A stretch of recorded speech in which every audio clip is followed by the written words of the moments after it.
Israel's military said it launched another wave of strikes on Iran on Sunday morning, continuing its campaign after a joint U.S.-Israeli assault killed Supreme Leader Ali Khamenei.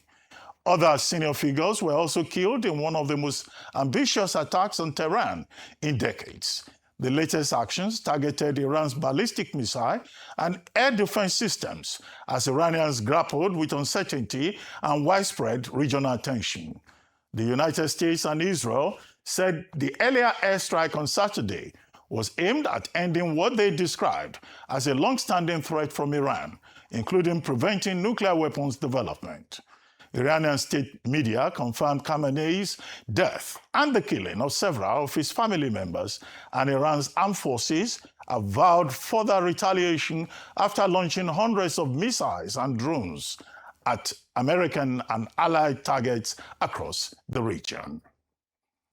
With the Middle East practically up in flames again following the U.S.-Israeli attack on Iran and the closure of the strategic Strait of Hormuz, which handles the bulk of global oil shipping traffic, countries like Nigeria in the global south are again standing on the precipice of the unknown. Experts say rising oil prices should be of immense benefit to countries in this bracket, but seems to be palpable anxiety regarding how all the unfolding volatility might impact domestic cost of goods and services. International calls for mediation are growing as Pakistan and Afghanistan engage in cross-border fighting for the fourth day. This is the most serious flare-up in violence between the neighbors in months that Pakistan says has brought them into open war.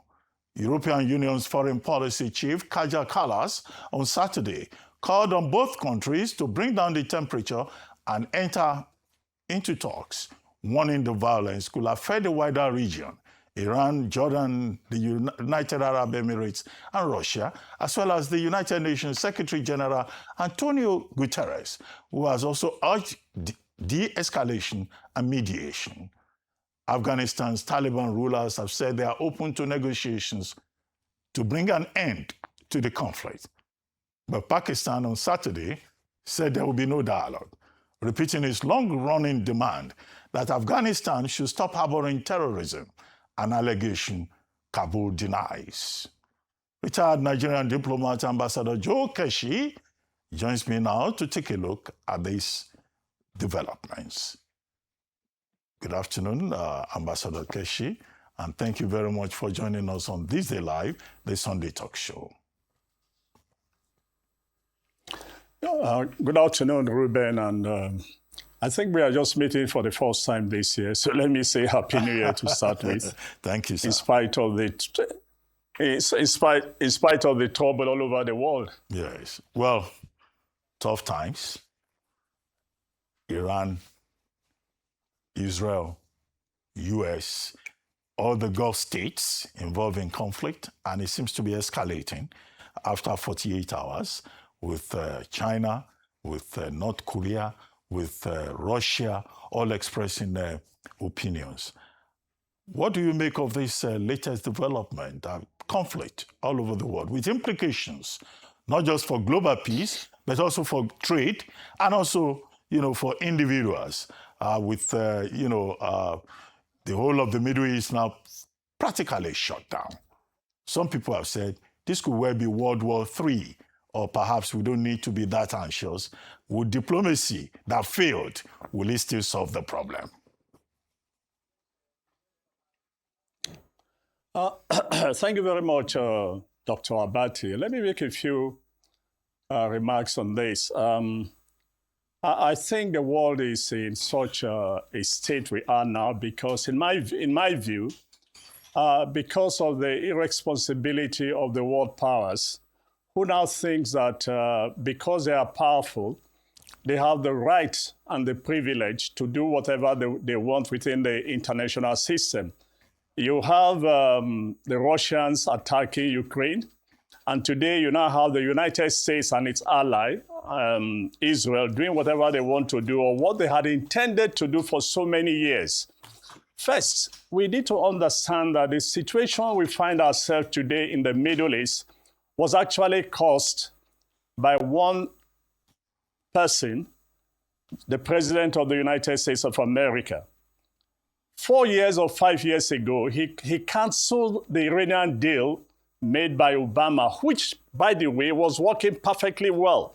The International Atomic Energy periodically was monitoring the development in Iran in terms of nuclear development and was issuing reports that they were compiling with the agreement that Obama signed. But Donald Trump came and canceled it for two reasons. One, because of Israel pressure. Netanyahu is a very good friend. Secondly, because Donald Trump wants his name, he does not believe. And one of his major problems is that a man with an ape face, a black man, became president before him, and that has remained so painful to him that anything Obama did, he was prepared to, take it out. Secondly, the Americans and the Iranians, and Israel have framed this initially about Iran developing nuclear capability or capacity. But here is the point. The truth of the matter is that the same Donald Trump, when he bombed the Iranian a couple of, last year, told us that he has arbitrated Iran's nuclear development. So there was nothing more to do. And they were speculating that it would take so many years before the Iranians could rebuild. So exactly what are they doing now? They are killing the leaders of Iran in an attempt to enforce regime change. Again, here's what everybody needs to know. America has attempted regime change so many times, and it has failed. Afghanistan there is a typical example. Libya is a typical example. What do they call it now? Iraq is a typical example. And this is the latest. In the words of Donald Trump himself last night, he's calling on the Iranian people to take over their country. How, for goodness sake, would the Iranians do that?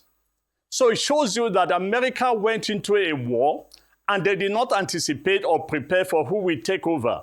So how do we effect a regime change? So here we are again with the possibility of another American miscalculation taking place, but by the end of it, they would have killed so many people as has happened in the past. They would have destroyed, Iran, that was not a threat. Iran, we must emphasize, was not a threat to the United States in any way. Yes, it was sponsoring terrorists, supporting, what do they call them? These guys in Gaza and the rest of them. But it was not a threat to the United States, except that Netanyahu, since he became prime minister, has always wanted to go after Iran. And that's exactly what they are doing today. As for the implication of the world, of course, the world is on an edge. And nobody knows how this will end. But the truth of the matter is that at the end of it all, the Iranians, I'm sure, will rebuild. The Iranians, I'm sure, will take more actions, like they've closed the port of Hormuz or something like that, And I sincerely hope and pray that the international community will rise up and compel these nations to pull back a little and let the people of Iran be. They have suffered because of the economic imposed by the United States over a period of years. Just like Cuba. Cuba has been under sanctions for decades, for more than 6 decades. They've managed to survive, but America wants to make it even worse for them not to be able to survive. So we are at the mercy of superpowers exerting their powers to tell us that they are the most powerful. And in that process, they are not only endangering world peace, they have virtually rendered the United Nations almost impotent in what's going on. And so here we are, dependent on whatever these two major countries, Russia on one side and the United States on the other side, have, in any way they want to define the war. But certainly it's a cause for concern, and I sincerely hope that nations all over the world would realize that it's in the best interest of every nation to come together and try and restore some stability, if they can, check these two countries. Okay, well, the cover story for this conflict between between Iran and the U.S. and Israel, at bottom is about the nuclear capability that Iran has been accused of in terms of uranium enrichment. We have had three different talks in Geneva, in Oman, and tomorrow, Monday, there was supposed to be another round of talks. After both sides had reported on one side good progress, on another side significant progress, the phrase is used. And now, all of a sudden, we have had this situation. But some people say it's not about uranium enrichment. Some people say this is about America trying to steal other people's oil, whether it's in Venezuela or it is in Iran, that is basically about energy, beyond trying to support Israel. Do you think this is more about really... I think they missed the point. Yes. No, Please go ahead. I think, in my view, by the way, I think they missed the point if they limit it that America wants to steal Iranian oil. No, if there is peace in that part of the world, America can afford to buy any oil from any part of the world. Look, the truth of the matter, Ruben, is that since Netanyahu came to power, he has always wanted to go after Iran. But successive American presidents over the years, successive American president over the years has said no. They have refused to cooperate with Netanyahu to attack Iran. And repeatedly, they have continued to warn him against going after the Iranian regime. But with Donald Trump, his friend, and with all sorts of Trump himself wanting to become the king of the world, wanting to show that he has done so many things, but look, just creating problems all over the place, not just around the world, but even in the United States itself. So it has little to do with oil. Oil might be one issue, but the substantive issue, it's not even the nuclear issue, because it was going well. In fact, there's a report circulating that they had actually all agreed, and as you rightly pointed out, a technical committee meeting was supposed to start tomorrow. And the question there becomes, why did the United States and Israel decide to attack Iran a few days to the commencement of the technical meeting? Simply because they were aware of the fact that the technical meeting will yield one simple answer, and that is that Iran is complying with the agreement. And Iran is ready to make a deal. But if they agree, if that comes out, and it said that Iran is ready to make a deal, it will now pose challenges to Israel and America in terms of attacking. So they decided a preemptive action before that meeting, which, by the way, has brought an end to any negotiation.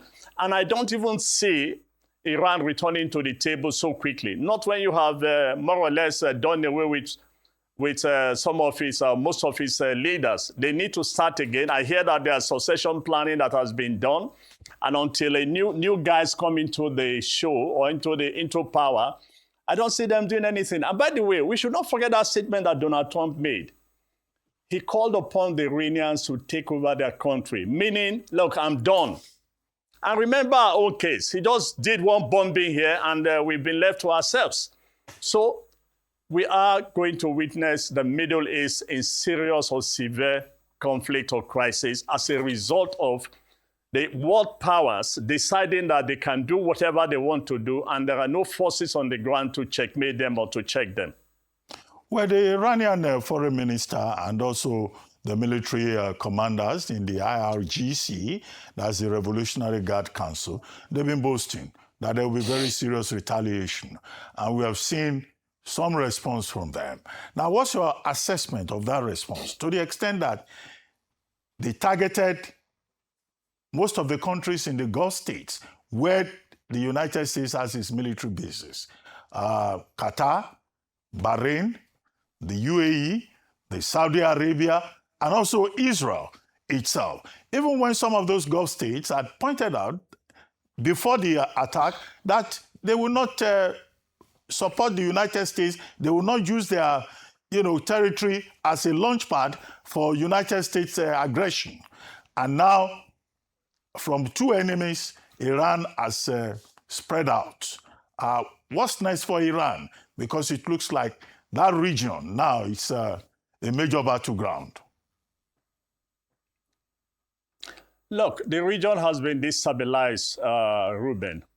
And that's the most unfortunate thing to start with, because the Israelis and the Americans do not do enough of their homework.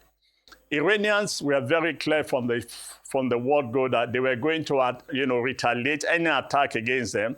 And they warned the Gulf states, they warned the Arab states that, look, if this happened, because you are friends or because you host, American military bases, we are also going to go after American interests in those regions. And that's exactly what we are saying. Look, I keep saying that we as a Canadian Prime Minister said in his speech in Dover, I think, middle-level powers should find a way to ensure that they maintain that they maintain a concerted agreement to protect the world from some of these happenings. When superpowers decide that they can be irresponsible and jeopardize world peace. Unfortunately, the Arab states, the Gulf states, and so on are going to be victims of what they did not anticipate. But I would also add to this, Ruben. In our previous conversation, I've always said something about these Arab states that, look, if they had come together as a team and they had put the same amount of pressure on the United States that Israel puts on the United States and said, look, yes, we know Iran has not been good to us. We know that Iran has A, B, C, D. But you know what? We do not want you to attack Iran. If you attack Iran, you would jeopardize our own interests. And that would make us, do A, B, C, D. That will also affect you in the United States. If the Arab world has been united in putting pressure on the United States in particular, I'm not too sure that the United States would have just listened to Netanyahu alone and attacked Iran. Okay, in the lead up to this Saturday morning attack on Iran, the Democrats in the American Congress had said there should be no war against Iran if Trump did not seek congressional approval. They were very clear about that. But now Trump disregarded them the same way he has disregarded the Supreme Court of the United States. And he has done what he has done. He has deployed some of the most sophisticated military arsenal ever seen since 1945, including the B-2 and some of the most potent equipment, with two aircraft carriers in that region, the USS Abraham Lincoln and the USS Gerald Ford, leading the attack in the front. Now, where does that leave American democracy, since it looks like the president has just gone ahead to do what he thinks he must do? Well, like some democracies elsewhere, it's in some trouble. But the truth of the matter is that Donald Trump does not believe that he's, curtailed by the law. Despite the United States Supreme Court decision, see what he has done. He has imposed another round of tariffs on a number of countries in clear violation of the orders of the Supreme Court. And it's the same attitude that he has imposed. But this is what I would say. If the Democrats can win the Senate or can win the House of Representatives, in November, the truth of the matter is that I envisage that they will go after Donald Trump. And for all I think would happen, Donald Trump might be impeached again. And this time, certainly, he might be taken out of office. Well, Iran now has announced a temporary transitional council. The Chief Justice, the President, and also Ali Arafi, I think that's his name. Now, they will now have to form an 88-member assembly of experts and then very quickly choose another leader in that country. Now, how do you think the future will turn out for Iran? I heard you when you said, well, it will take time for them to rebuild. But there's also the leadership transition plan that is there with the son of the former Shah, Reza Pahlavi, saying that, he welcomes what has happened. And some people jubilating on the streets of Tehran, or could that be Western propaganda? But leadership transition, what are we likely to look forward to? Well, look, as it is today, the best we can speculate, and the son of the Shah can rejoice as much as he can. What we need to look at is the situation on the ground. Again, I make the point that the Americans and the Israelis had no plan as to how to effect regime change on the ground. Regime change has never succeeded from the air. And I'm not too sure this would succeed. In fact, the immediate replacement of those that have been killed is a clear indication that America and Israeli desire for regime change, it's on its way to failure. Because the same people, even if they are going to change, it will take them time to change. What I do know, what I do believe, what I think would happen is that they will not be in a hurry for any more negotiations for now, because their first interest and their first plan would be to hold on to power, stabilize the country, and then decide how to move the future of Iran. And if that happens, what we will be questioning would be, what was the sense, or did it make any sense at all to have done what the Americans and the Israelis have done? Yes, they would have destroyed the past regime. They would have killed a number of people. They would have destroyed some of his nuclear capability. But at the end of the day, members of the old brigade, arbiter new faces, are now leading the country.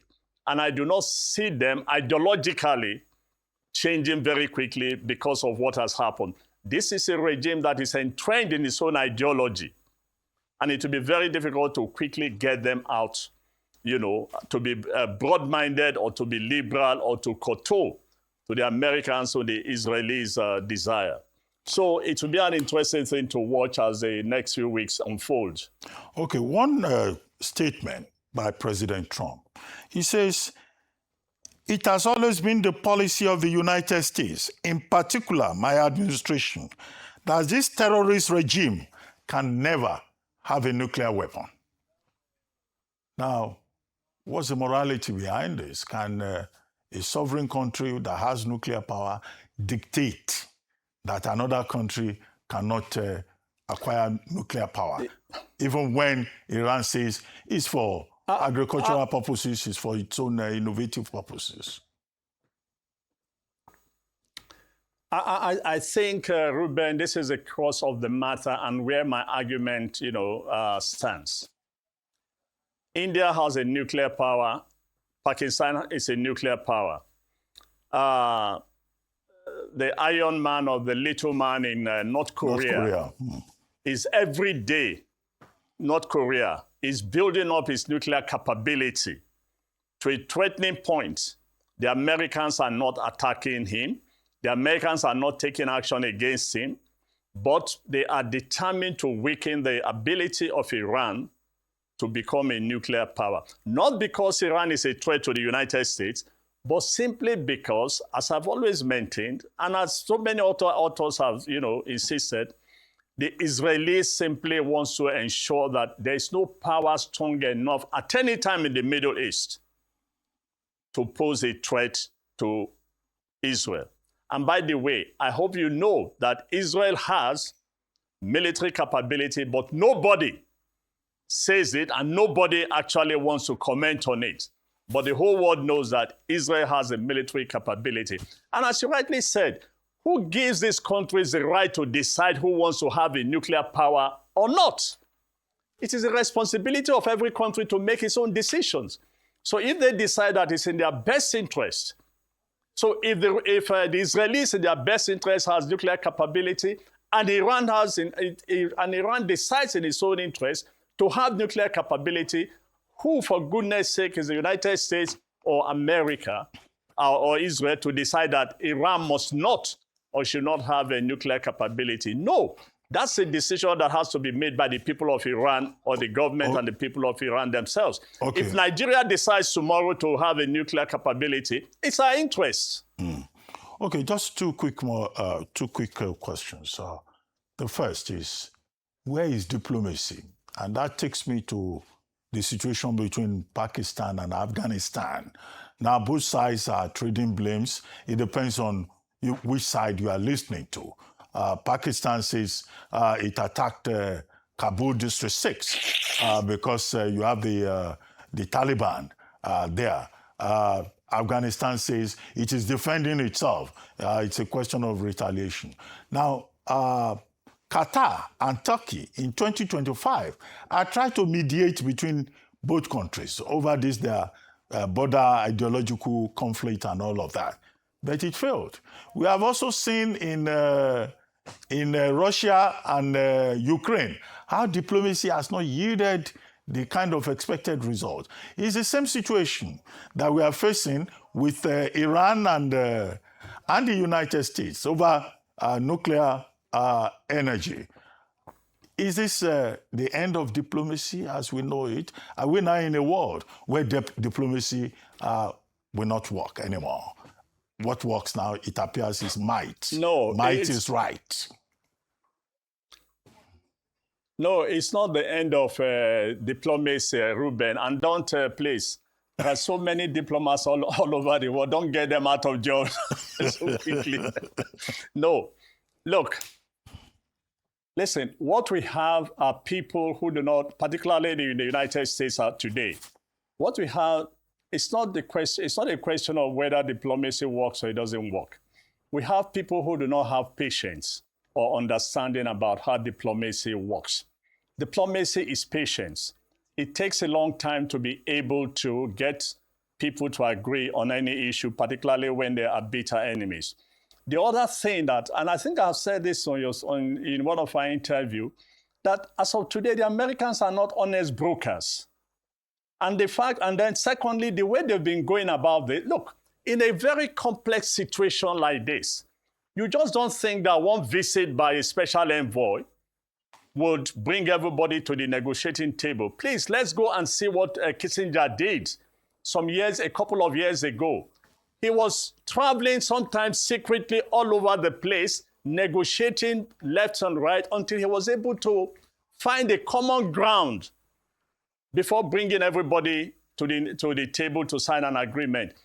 Clinton did it when he brought the Israelis and the PLO together a couple of years ago. But before that signing, there were so many meetings, so many secret meetings, so many concessions made outside the glare of publicity, and a lot was achieved. But today, we now have presidents or leaders who go on television and announce whatever they want to say, who have no patience for diplomacy and to wait to see how diplomacy will work. And this is exactly what has happened in this case. As for the Afghanistan and the Taliban, you know, I find that very interesting because Pakistan, look, those who are fighting the Pakistan Talibans, as we now know them, they were very friendly and helpful to the Talibans. But the problem now is that the Pakistan Talibans now think that they need to take a little bit of Afghanistan and a little bit of Pakistan area and then create the same situation that the Talibans have created in their own territory. And that's just very interesting. I'm not too sure it would happen, but I think that Pakistan has lost patience with them because they've been on this for a long time. And this is why Pakistan is also striking against them. Look, that brings me to the point that we have not discussed. I think that the rest of the globe should find a way of strengthening the United Nations. And the United Nations itself should please find a way to get up quickly and get involved in some of these negotiations, rather than allow various countries or powers to be the deciding factor, you know, as to how to ensure and protect global peace. Okay, Ambassador, if you say we are not witnessing the end of diplomacy, maybe you will agree that what we're witnessing is the brutalization of diplomacy, the disappearance of those traditional values that underpinned diplomacy as we know it to this a la carte transactional might is right, give and get kind of diplomacy. But finally, let me ask you, some Nigerians have been expressing the view that, with the crisis, crude oil spot price is going to go up, and it's gone up about 12% after the escalation of hostilities. Should that be the interest of Nigeria? Or what should be our interest as an interested party in global peace? Although I know the Minister of Foreign Affairs has issued a statement about travel advisory, considering the fact that we have many of our compatriots in that part of the world. Is there anything beyond travel advisory that our government can do? Ruben, let's put it this way. Nigeria and some other oil-producing countries did not start this crisis. They do not encourage it. They are not members of those who created this crisis. Now, if by chance we gain out of it, remember a couple of years ago, there were crises like this that I think it was under Madame Okonjo-Iweala. We established the excess crude account and things like that. Now, whether the point I think we should emphasize is not to rejoice whether we make some gains out of this. There's no doubt that a number of countries will gain out of this. What should concern us most going forward is, yes, we will make more money, but would that money now translate to resolving some of our own internal contradictions and development? I think that's the way I'll put it.